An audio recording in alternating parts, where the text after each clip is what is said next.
So we've already had two very interesting discussions this morning, and we're very fortunate to have with us the person in the United States government who's really involved with these Ukraine issues and has been deeply involved in this since the beginning of the crisis and, of course, before then. Eric Rubin is the Deputy Assistant Secretary of State in the Bureau of European and Eurasian Affairs. He has held this position since July 2011. And in this capacity, he's responsible for issues related to Eastern Europe, the Caucasus, and regional conflicts in Europe. So that's a pretty large swath of very complicated territory that you're dealing with, and many complicated issues every day. Eric Rubin is a career Foreign Service officer. He joined the State Department after 2 years as a reporter in training for the New York Times. He has also spent time at Georgetown University and has taught here. And his overseas assignments include working in the Political and Human Rights Office in Honduras. He was also the Deputy Political Counselor and Consul General in Thailand, and he was also the Deputy Chief of Mission in the United States Embassy in Moscow, and he has also served in the US Embassy in Kiev. So please join me in welcoming Eric Rubin.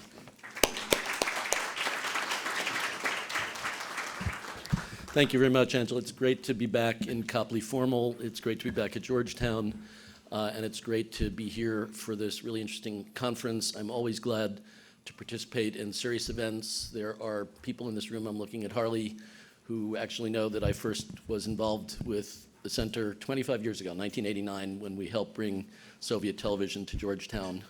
And we still haven't quite finished that contract, Harley. I don't know, it never quite worked out, but we tried. Yeah, thanks. I'm really glad also that we have a chance to talk about why what's happening in Ukraine is so important, not just for those of us who are regional specialists, area experts, people who are concerned with Eastern Europe and the former Soviet Union, but because it's so important for our foreign policy in general, and certainly, I believe, for the future of the international community and what kind of lives we will all have in the future. It is, I think, a pivot point, and it's why, while there certainly can be a valid debate about whether we've done enough or too much, and that debate can go on for some time, I think it's fair to say that this crisis has captured the attention, commitment, very serious recognition of its importance by our leaders, by leaders in Europe, of our allies in Europe and Asia, certainly the entire G7. It's a big deal, and I know you all know that, and that's why we're here talking about this, so I'll jump right in. Let me say, I think first and foremost, this is not just about Ukraine versus Russia. It is about key questions of international law, the foundations of the international system post-World War II, post-Cold War.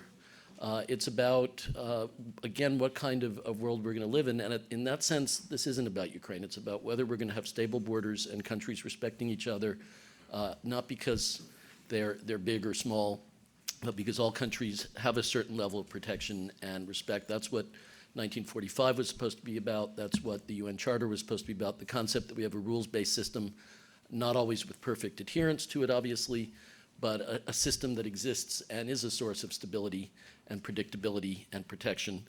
That's one of the things that's at stake right now. Another thing that is at stake is stability itself. There is no way, without a negotiated outcome to this crisis, that you will restore stability in the former Soviet Union, in Europe writ large. I have no idea how long this crisis will last. We certainly hope that it will not last long, and that we do find a way to resolve it in a way that addresses all of the concerns and interests and principles involved. But if it doesn't, you can rest assured that there's no possibility of normality or stability, and that obviously covers not just the political aspects, but the economic aspects. And that obviously includes Russia. It's one of the reasons we've said from the beginning, this can't possibly be good for Russia and the Russian people either. We feel very strongly about that. And I think that's becoming more and more apparent by the day. I think you can see the contrast between one vision and another by looking at the two recent elections, or so-called elections, that were held in the past several weeks. At the end of October, the people of Ukraine, 30 million voters out of a population of 43 million, turned out all across Ukraine, with the exception of a few areas where voting was not possible for reasons we all know. And for the second time in 1 year, while they are at war, being attacked by the world's most powerful nuclear weapon state and world's largest country, managed to have a free and fair election that was massively observed and checked out by over 2,000 international observers. And they spoke in a very resounding voice, where close to 90% of the votes were for parties that favor the EU association agreement and a Western orientation. 90%. Like, where do you get 90% of anywhere? And then in a country of 40 million. Really, really big step. Important step. And I think a moment that reinforced not only the importance of what we're doing, but why we're doing it and why it matters, and why it's good for stability. Because another basic principle, if you're trying to achieve stability, giving people what they want is always going to be easier than taking away what they want and forcing them to accept something else.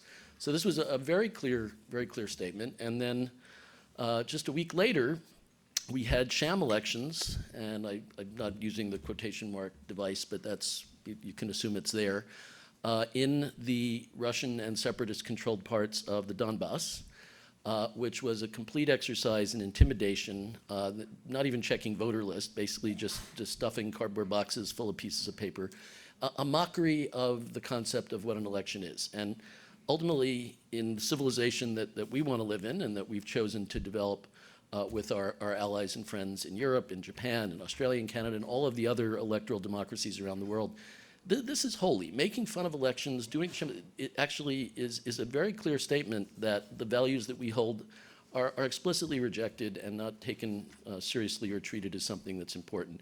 And I think that is the answer. I think that message comes through loud and clear. But it was a civilizational moment, I think, and a reminder of why this is so important. The war still goes on. There are people dying every day. And just in the past few days, we have evidence of significant Russian armored movements into Ukraine, using the Crimea tactics of using either repainted armored vehicles or armored vehicles held in storage that are no longer in active use, taking any insignia off that would mark them as Russian, and introducing them for reasons we know not and would like to know.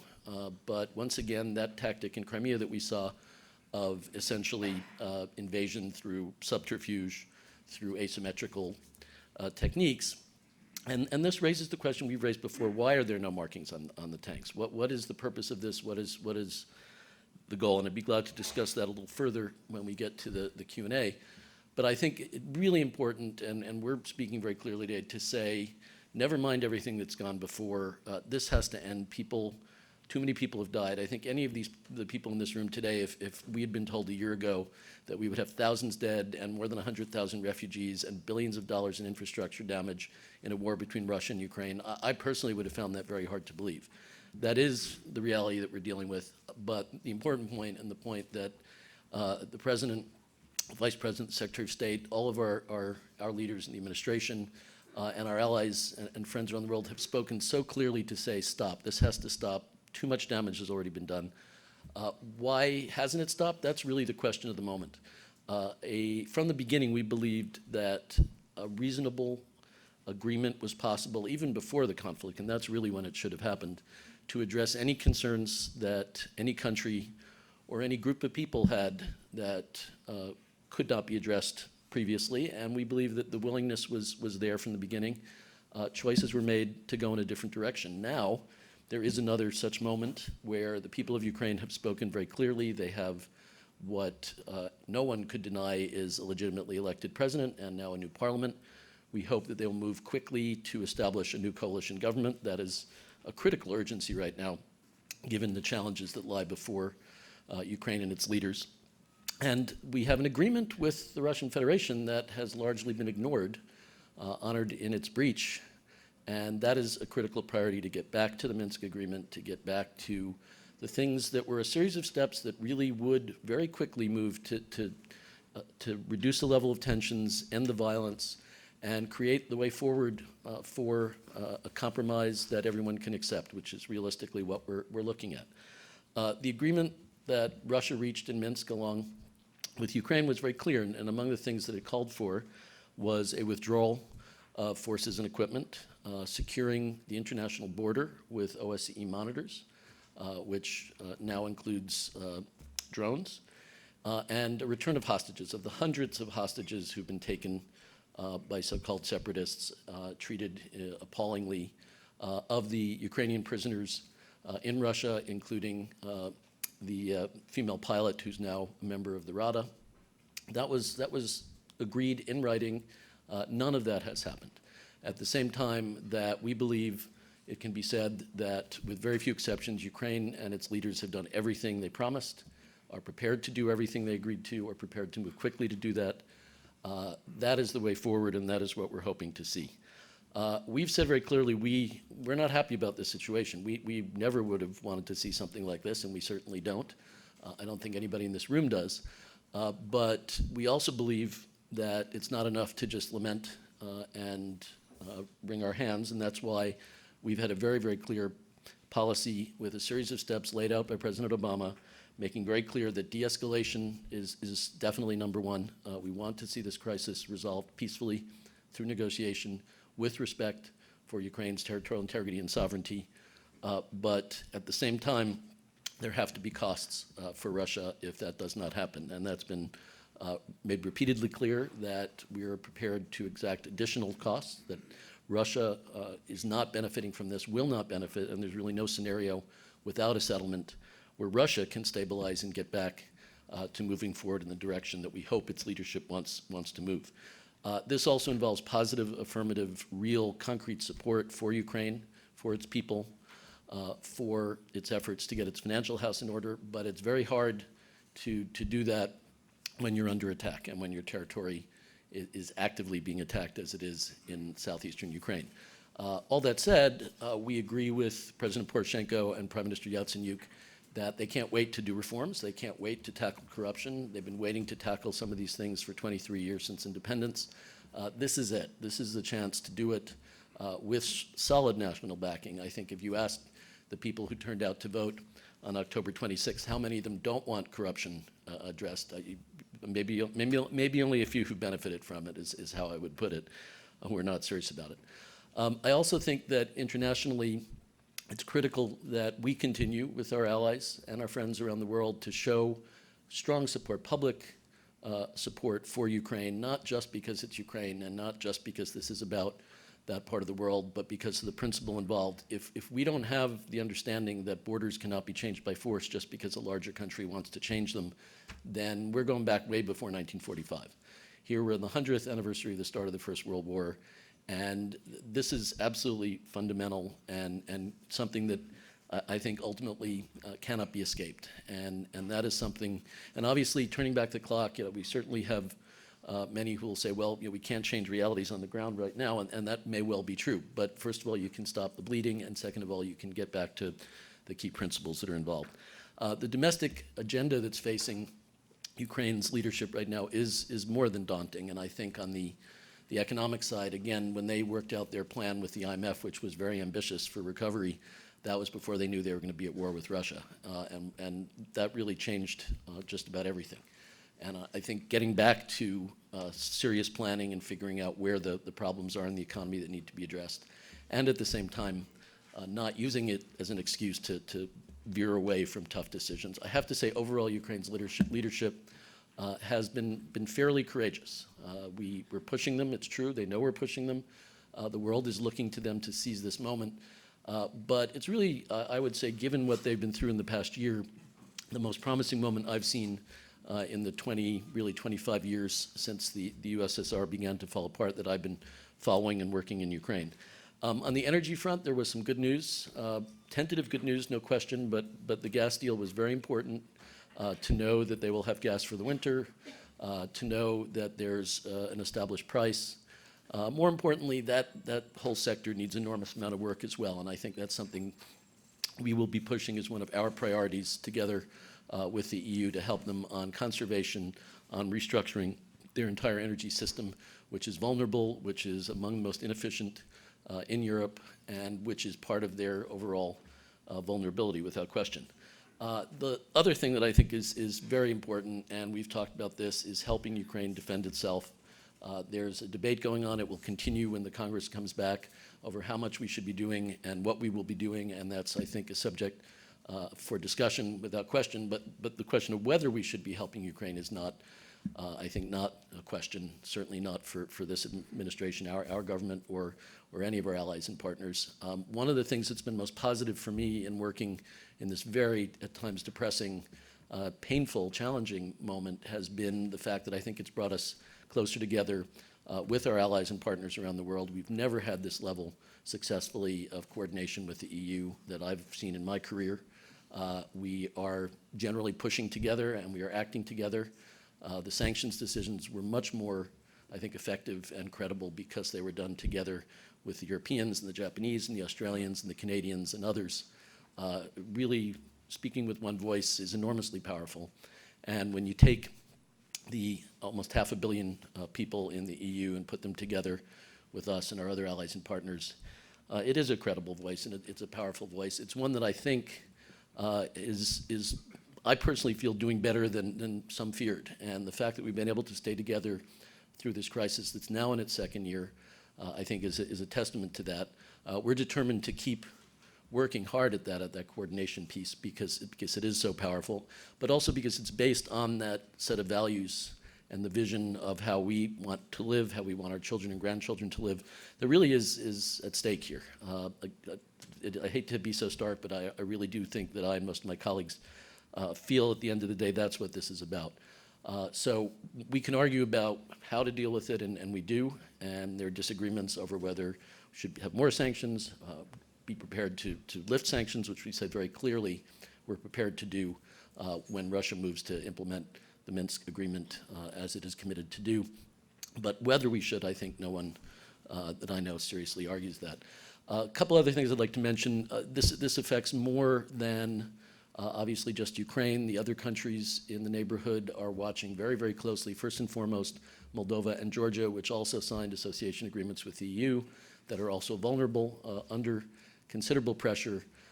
This is their project and their crisis as well, and they feel it acutely, as do all the other countries in the region. I think my colleagues who've been in Central Asia recently have talked about how this is the only subject that people are talking about in Central Asia, and I don't think that's surprising. In Minsk, I think there's a great deal of concern as well, and elsewhere in the region at how this will turn out. And I think the importance of finding a way that meets, I think, everyone's bottom line. And the question in a crisis like this is what exactly is the bottom line. That's what is the hardest thing to find out. But at the same time, respecting those key principles that are so important. We're committed going forward to doing more for Ukraine. There's no question there will be a need for more. That's something that's under active discussion now. This is, I think, not an easy time. There's no question for anyone around the world, but most of all, certainly, the people on the ground who have suffered so much. And it is a tragedy that we've seen so much loss of life and suffering that we really believe could have been avoided.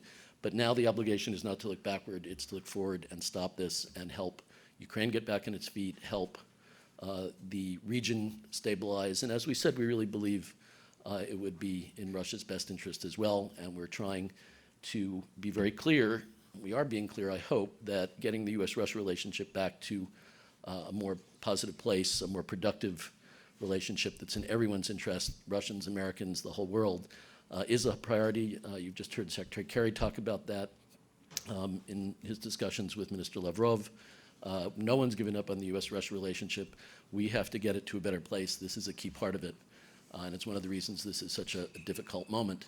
Let me just add, as a final note, as Angela mentioned, I've lived and worked in Ukraine and in Russia, and many of us working on this crisis have found this a wrenching time, and I know many of you in the room as well, because we are so committed to the vision that motivated us to not just work in foreign affairs and in the foreign service in my case, but to focus on this part of the world, to see the post-Cold War period be a period of positive change, and to see that the vision of a better future for people in that part of the world could be realized. I do believe very strongly that what Ukraine is embarked on now is a chance to do that in one of the largest and certainly in terms of population, the second largest state of the former Soviet Union, a state that is central in every way to the future of Europe that we envision. That original vision of one Europe, whole, free, and at peace, the vision that we started with is no less valid. It is in danger, it's under threat, which means the work is even more important. Doing that in a way that actually makes things better, not worse, is the hardest part. That's our challenge. That's what we're trying to do. But I do think that despite this very, very painful period where we have seen things that we never could have imagined and never would have wanted to see, it's important to keep that positive vision. This is not just about reacting to bad things. This is about helping to make things better. And I think there's a lot that we've seen, including most recently the elections, that gives me hope that things will be better and that this crisis will end soon. With that, let me thank you again for welcoming me back, and be very glad to take some questions. Thanks.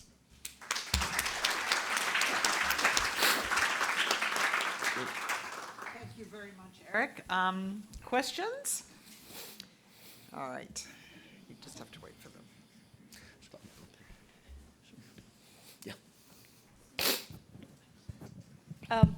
Thank you for a very interesting speech. Ani Chikwadze, Georgetown University CERES program graduate student.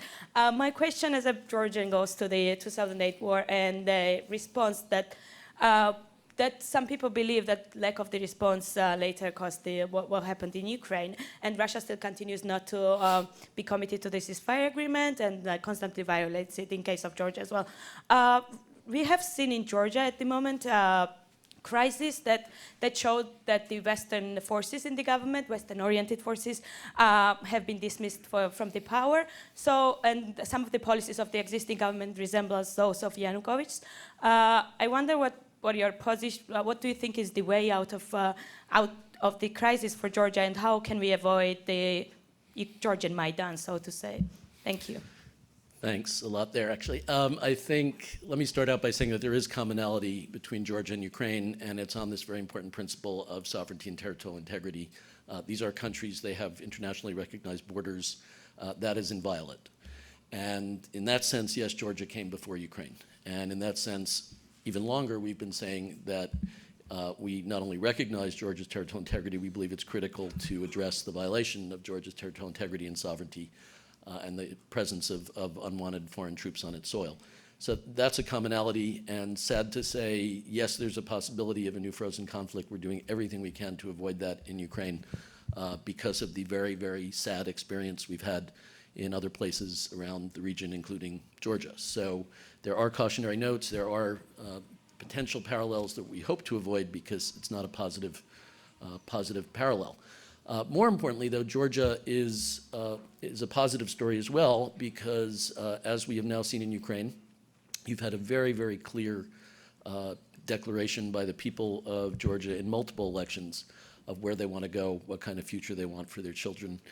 They have chosen that in a Euro-Atlantic orientation. They've made very clear that that's the way they want to look, and they have a great deal of commonality among almost all of the parties and political figures in the country on that direction. And part of what we've been trying to say in the past few weeks during the political developments in Tbilisi is simply that we think at this very difficult time, we hope that all of Georgia's leaders will pull together in that positive direction that the vast majority of Georgians share, and that they will work together to help achieve that goal in this very difficult time, in a very difficult region of the world. So that's the message we're sending, but that sort of national consensus is very powerful, and it's a source of stability and strength if it's used to unite.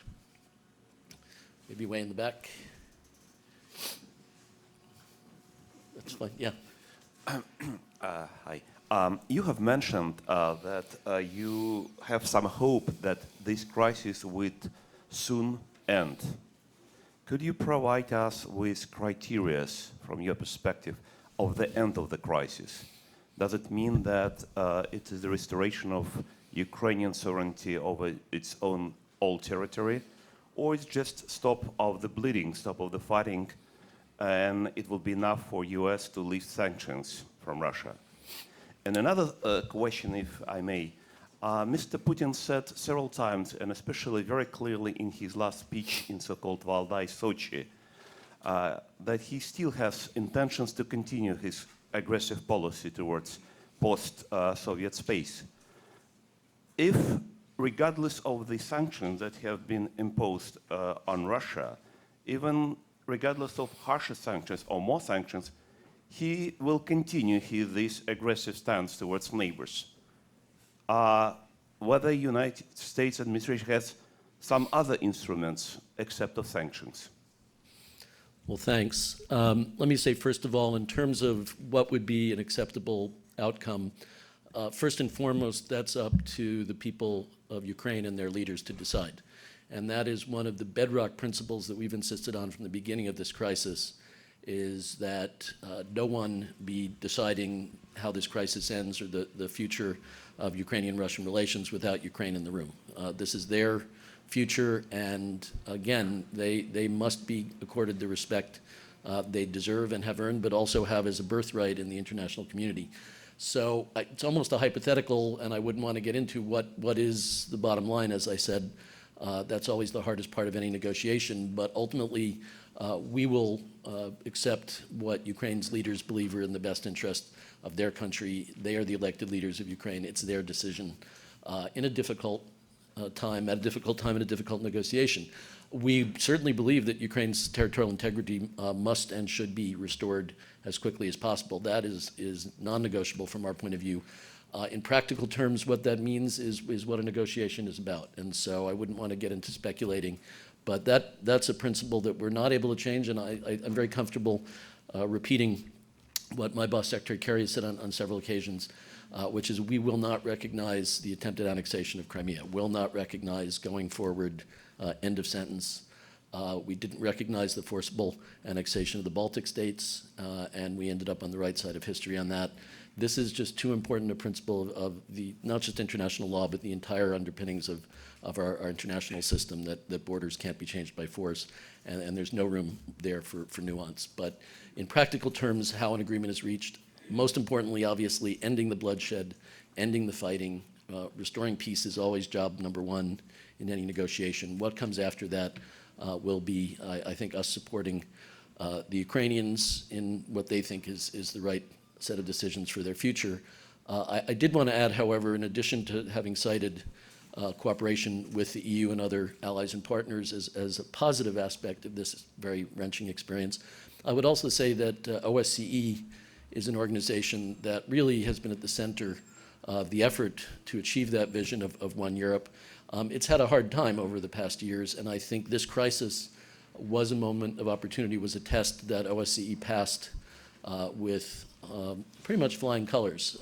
It really moved quickly at a time when it's always hard in an organization of 58 members that operates on consensus to get decisions to deploy missions.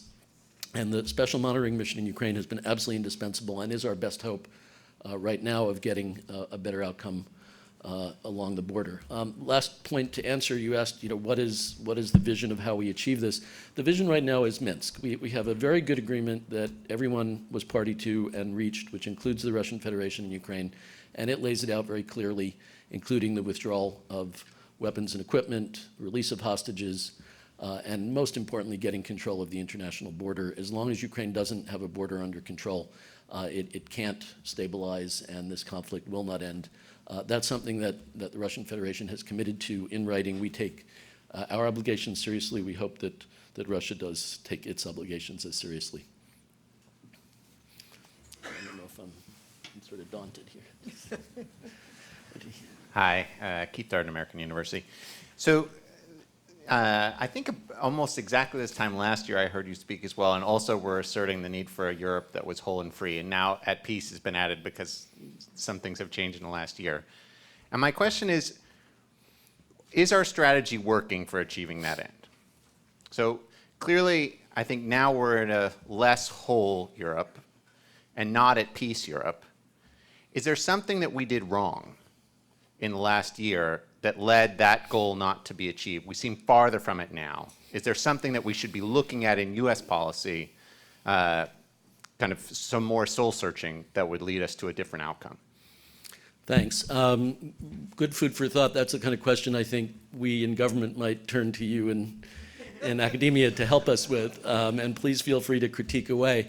I mean, I'm sure there is. What I would say is we did not have a strategy for dealing with the world's largest country annexing territory of its neighbor through little green men in unmarked tanks and all sorts of things that no one ever imagined.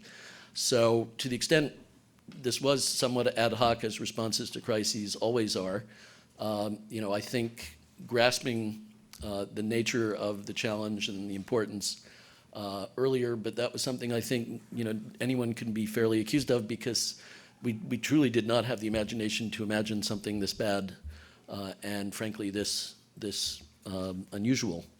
So I think in that sense, yes. I think second of all, I do think I would self-critique, and I would critique all of us in the sense that there was a lot of, I would say, corner cutting going on at the end of the Cold War, where we said, we want our peace dividend. We don't want to just have the Cold War end successfully. We want to get paid for having it end successfully. And I think there's been underinvestment in general. I won't be more specific except to say it includes the loss of specialization and expertise in Russian and regional skills all across the country. So that we should all be fairly critiqued for. But I do think now this is a reminder of the fact that we're not done, that maybe the Cold War is ending now, not 23 years ago, and we have to figure out how it ends and help shape it and steer it and get it right. And I do think, and I said I'm very comfortable including myself in this, there was maybe a little too much triumphalism back when things were pretty complicated, and there was just this, I know it's a cliche, but the assumption everything will just turn out all right, and obviously it hasn't in many ways.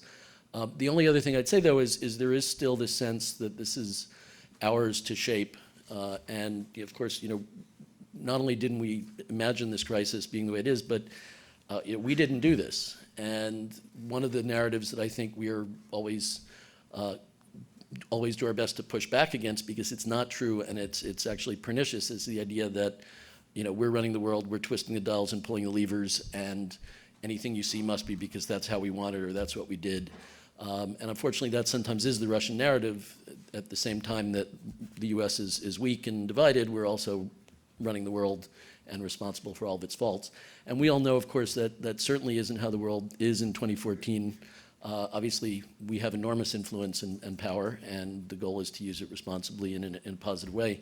But this is complicated, and we're, in some ways, having to react to something that certainly wasn't welcome. No one wanted a crisis like this, certainly, I think, in this country. No one wanted U.S.-Russian relations to be affected as they have been. But now we have to figure out, now we need a strategy. So the other point, if we don't strategize going forward, if we don't think carefully about where we want to go and how we can do it, then we will definitely be, I think, vulnerable to very fair criticism. Don't know. Okay. Yes. My name is Eleanor Bachrach. I served with USAID in Ukraine from 1995 to 2000. In the early idealistic wave of lots of resources going there for reform. I worked particularly on economic and reforms, especially budget and tax reform. And of course, it was a big disappointment, as have been several other waves of potential reforms. What I hear talked about here is, we're now going to do the things that have been talked about all along and not happened. And incidentally, a previous speaker pointed out that the participation in the recent parliamentary elections is the lowest it's been in years. So is there any clearly, I think there'd be less of a crisis if there had been reforms, if the country had been pulled together more, but is there any reason to have hope that this time around there will be reforms and some notion of national interest rather than personal interest? Thanks. It's good to see you.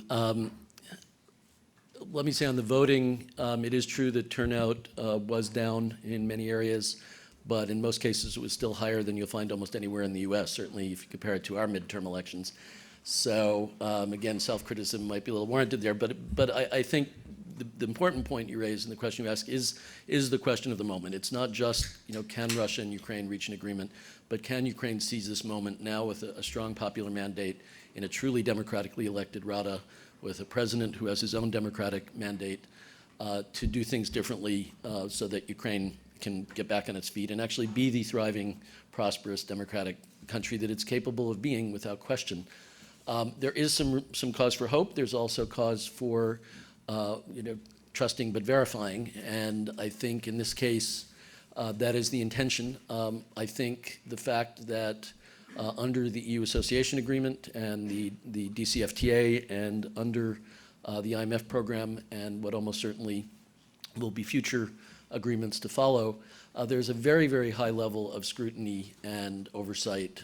Some speculate that one of the reasons President Yanukovych decided he couldn't sign the association agreement and the DCFTA would be the amount of intrusiveness and oversight that come with it.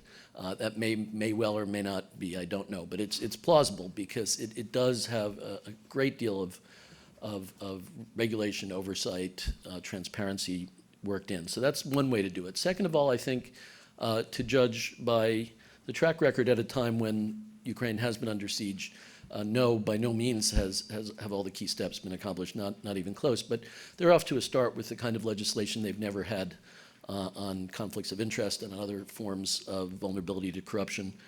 We intend to take it very seriously, and we, with our partners, intend to keep a spotlight on this because it is so critical to Ukraine's survival. And it's not just issues like corruption, but key infrastructure questions like energy efficiency.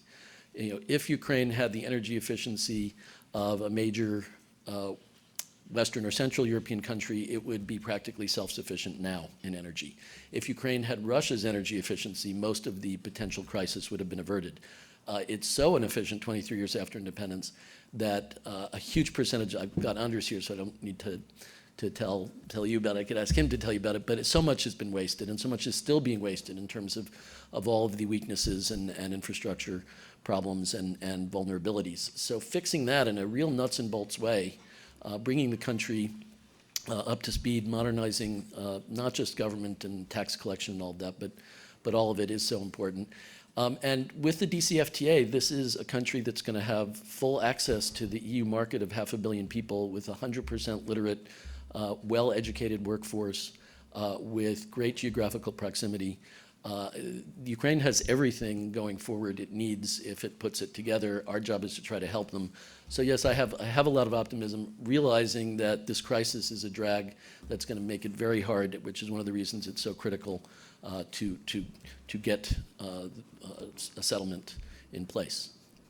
Thanks. I don't know where we go over here. Okay. Angela, you decide. My name is Valery Kovalevsky. I'm a recent graduate of the School of Foreign Service, and my question is about Budapest Memorandum. Next month we will celebrate 20th anniversary of signing of this agreement that provided Ukraine, Belarus, and Kazakhstan with guarantees of security in return for withdrawal of nuclear weapons. I wonder, is this agreement dead already? Is it applied to Ukraine? Is it still there? As well as is it applied to Belarus and Kazakhstan? Is there other ways to reinforce it or reiterate it by the United States and UK, even if Russia does not want to recognize it anymore? Thank you. Well, I mean, I think from both a legal and moral point of view, a solemn agreement signed by countries or initialed by parties, however it's done, is by definition not dead. And that certainly applies in this case. We take our commitments and obligations very seriously. And I think we look back, I personally worked on that project in 1994, and we believe it was a landmark, a milestone in helping to make the world and the region safer. We not only do not think it was a mistake, we think it was a very positive thing that we should not, in any sense, call into question. And we believe the leaders involved at the time were courageous and far-seeing and did a very difficult thing which was in everyone's interest. That said, that came with a package, and one of them was that they are truly independent and sovereign countries. And that was accorded by our diplomatic recognition from the United States. It was accorded by their membership in the United Nations and other international institutions. It was recognized in the statement in Budapest, and that is what we're doing now. We are standing up for these principles, standing up for Ukraine's sovereignty and territorial integrity and right to live in peace with respect from its neighbors. And that definitely is still very much at the center of our foreign policy. And yes, that definitely applies to the other countries involved, Belarus, Kazakhstan, without question that they have those same rights and the same obligations pertain to all other countries.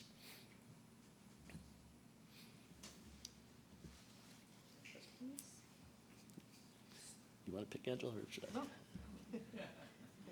No, I think someone's coming. Let me take over here. Yep. The lights are right in our face. It's hard. Mr. Secretary, thank you for your very powerful presentation. My question is, how confident are you now that that Washington, the United States, understands Russia's stake in this conflict and the risks it is prepared to run to secure its minimal interests as it sees them? From the Kremlin's perspective, I think it's fair to say that the weaker party is not the party with the most to lose, it's the party that's most afraid of losses. And if I'm right about that assumption, then the question that follows is inevitable. Do sanctions have the potential to change Russia's behavior if Moscow, rightly or wrongly, views us as eager to remove them as quickly as possible and views them as temporary rather than long-term? Well, the larger question you ask is, of course, the most difficult part of this, and to some extent that gets to understanding what Russia's intentions are and what Russia's own view of its interest and its own bottom line is. We don't have a clear sense of that. That certainly has not been provided at any time during this crisis. And one of the most damaging parts of this crisis has been the disconnect between words and facts, which is greater than really at any time I've seen in my career. And it is important to get back to facts and to reality in this dialogue that we have to have with our own citizens, with people of the Russian Federation, with the whole international community. So that's made this more difficult because there have been a lot of things I've said that are just not true, but absolutely completely preposterous. And that's one of our difficulties that we're challenged with this. I do take your point, though, and I think there is an understanding, obviously, that regardless of whether it matches our position or doesn't, the Russian government obviously has strong views about this, obviously has taken steps that we think are very regrettable, and obviously will act in what it views as its own interests. That's normal. The key question is, where can we find common ground that's based on the key rules and commitments of the international system? We believe that's possible. We believe that's in Russia's interest. If your question is, our definition of Russia's interest and theirs may not match, we understand that, and vice versa. That's always the case. But the question is, do we think there's enough overlapping common ground that a solution should be possible, is possible? Yes. Now, that's partly because, honestly, we cannot accept that this crisis is not solvable. That would be both wrong and defeatist in a way that I certainly don't think I or any of my colleagues would accept. Certainly the President's made very clear we're in this for the long haul because it is so important. But I do believe at the end of the day, partly you could call it excessive American pragmatism or other things that we've been accused of. We've stopped using the term win-win because it's a cliche and it almost gets mocked these days. But at the end of the day, that is our national ideology, that yes, it's possible to find common ground that can address everyone's bottom line concerns and have mutual benefit. Yeah, we really do believe in that. Not saying it's easy, not saying everybody's necessarily going to agree with us, but that's where we're coming from. No, this is not aimed at Russia. No, this is not U.S. versus Russia, in a showdown over Ukraine. No, we're not intentionally weakening the relationship with Russia. I say as somebody who worked very closely on the reset in Russia, this is something that we're and are deeply committed to building and now rebuilding a U.S.-Russia relationship that's in our mutual interest. So I hope I'm not proved wrong in my hope over that.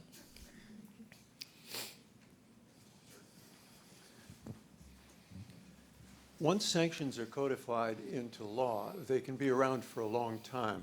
Jackson Vanik comes to mind. Now, in light of the recent congressional elections, how would you assess the chances of passage for Menendez-Corker?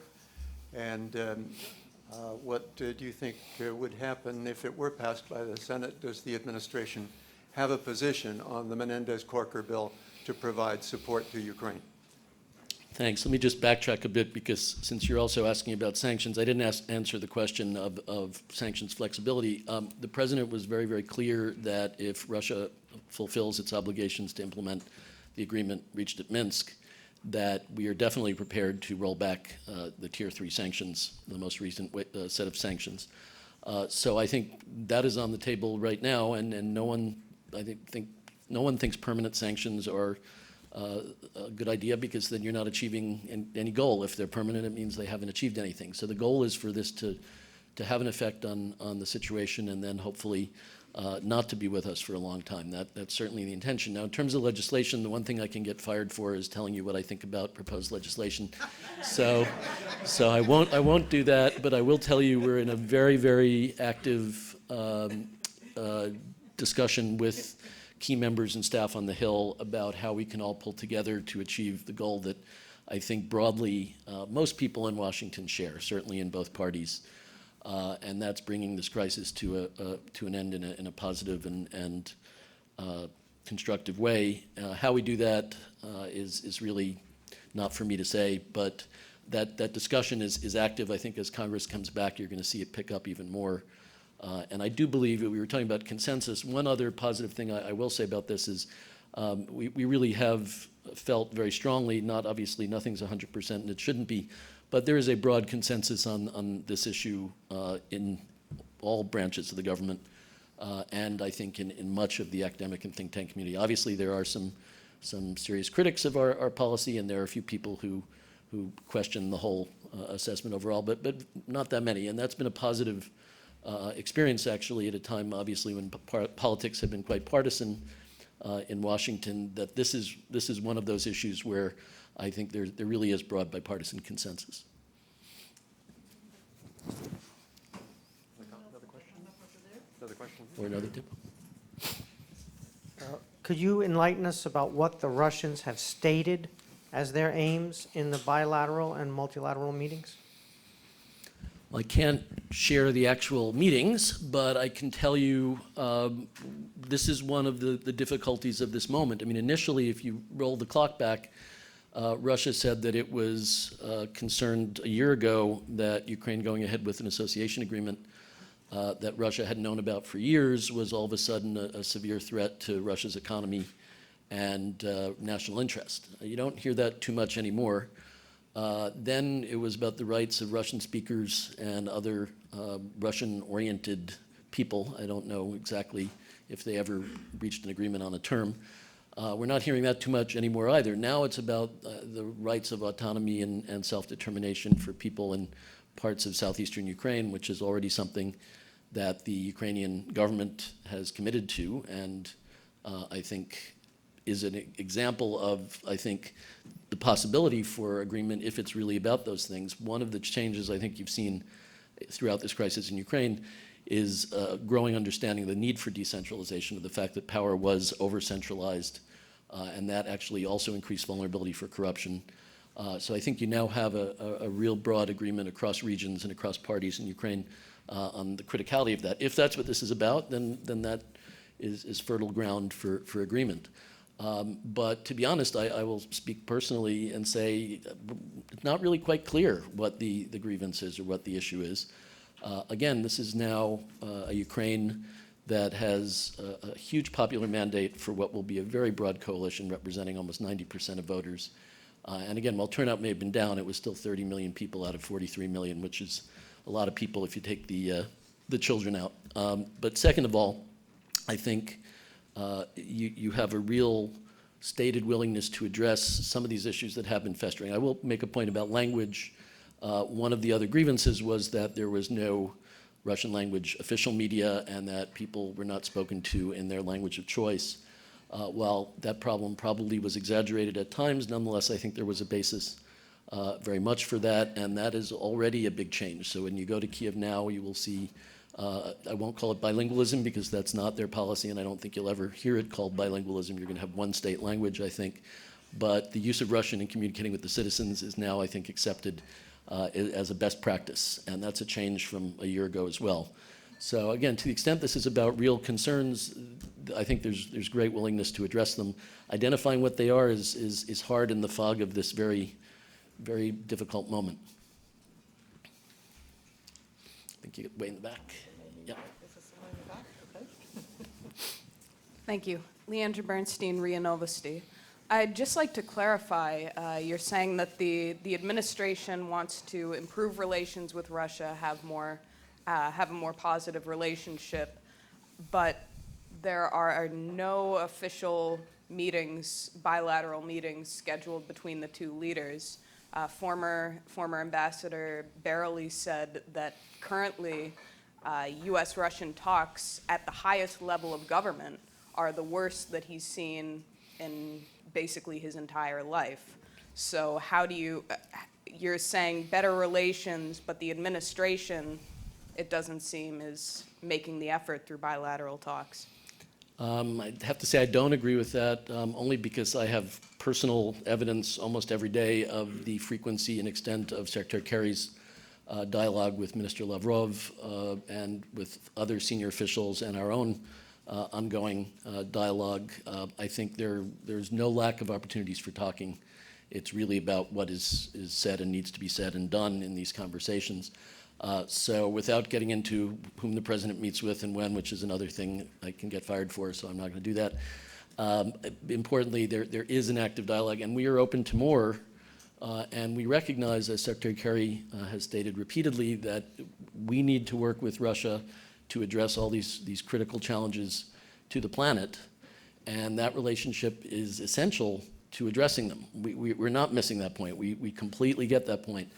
We want to move ahead on arms control. It's the Russian government that is not interested at the moment, as far as it appears. There are a whole bunch of other issues where we're ready now to sit down and try to make progress on critical issues. It is the Russian government that decided not to come to the next non-proliferation summit. That is regrettable. Non-proliferation should be an issue that goes beyond bilateral disputes. And in all these other critical regional issues. That's one criticism I always feel very comfortable arguing with, that we're not willing to talk. We really are, and we want to do more than talk. We want to work with Russia, but not at the expense of saying, okay, never mind what's happening in Ukraine. We're going to pay no attention because other things are more important. That's where there is going to be a disagreement. We have time for one more question, if there is another one. If not, let me just ask you a final one. I don't know how much more you can say about that, but would you be able to kind of outline the contours of the debate about what kind of additional military assistance we might give to Ukraine? Sure. This has been an ongoing debate. It will continue. As I said, there are voices certainly on Capitol Hill, including in today's papers, expressing opinions.